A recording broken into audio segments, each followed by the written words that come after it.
When life feels unfair and your heart is weighed down, God still sees and responds.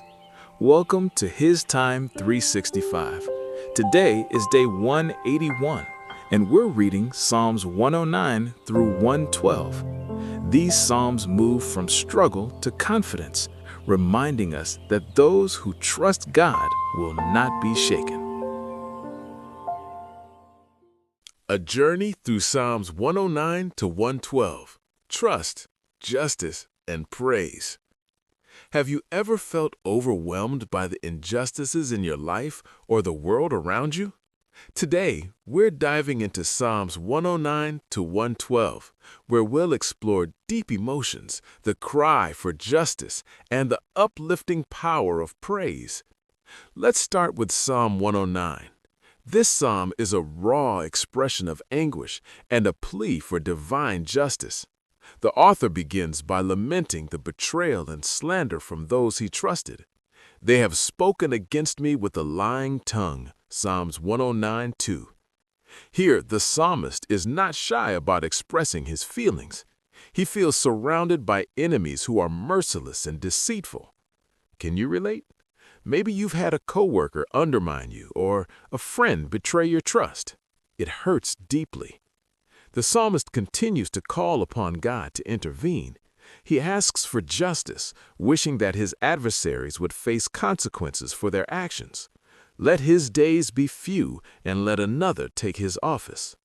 This part can be difficult for us to digest. We're often taught to forgive and turn the other cheek.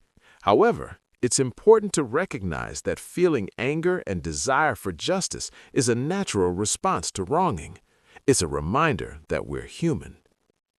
As we transition to Psalm 110, we find a shift, a proclamation of hope and affirmation of God's sovereignty. This psalm is often seen as prophetic, pointing towards the Messiah. "The Lord said unto my Lord, Sit thou at my right hand," Psalms 110:1. Here, the psalmist asserts that God is in control and will ultimately bring justice.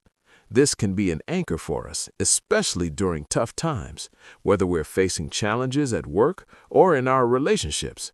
Remembering that God has authority can provide comfort. Moving on to Psalm 111, we see a beautiful celebration of God's works and faithfulness. This psalm begins with a heartfelt declaration, "I will praise the Lord with my whole heart," Psalms 111:1. It encourages us to recognize and appreciate God's goodness. In our daily lives, we can practice this by taking moments to reflect on the blessings we have, whether it's family, friends, or even the small joys of life. The psalmist lists the wonderful works of God, emphasizing His mercy and righteousness. The works of the Lord are great, Psalms 111:2. This reminds us that even in our struggles, we need to focus on the positives. When you're feeling stressed about work deadlines or family obligations, it might be helpful to jot down a few things you're grateful for. It shifts your perspective. Lastly, Psalm 112 paints a picture of the blessed person who fears the Lord. This individual is characterized by generosity and righteousness. "Blessed is the man that feareth the Lord," Psalms 112:1. This psalm encourages us to build a life rooted in faith and kindness, showing that our actions can have lasting impacts on our families and communities. For instance, if you're navigating financial difficulties, this might inspire you to seek ways to give back, even in small ways. Perhaps it's volunteering your time or supporting a neighbor in need. In summary, these psalms take us on a journey from despair to hope.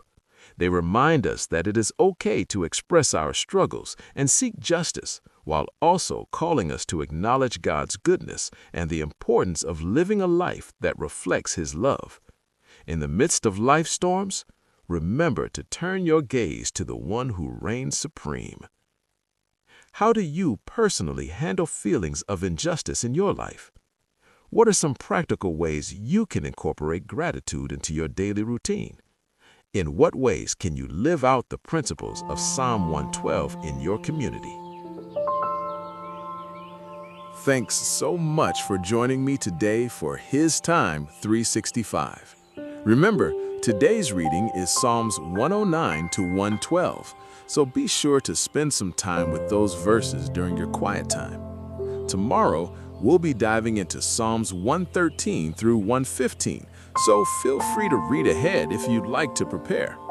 If you enjoyed this time together, don't forget to like, subscribe, and tap the bell so that you never miss a day on this journey. I'll see you back right here tomorrow for day 182. Until then, stay encouraged and thank you for giving God His time today.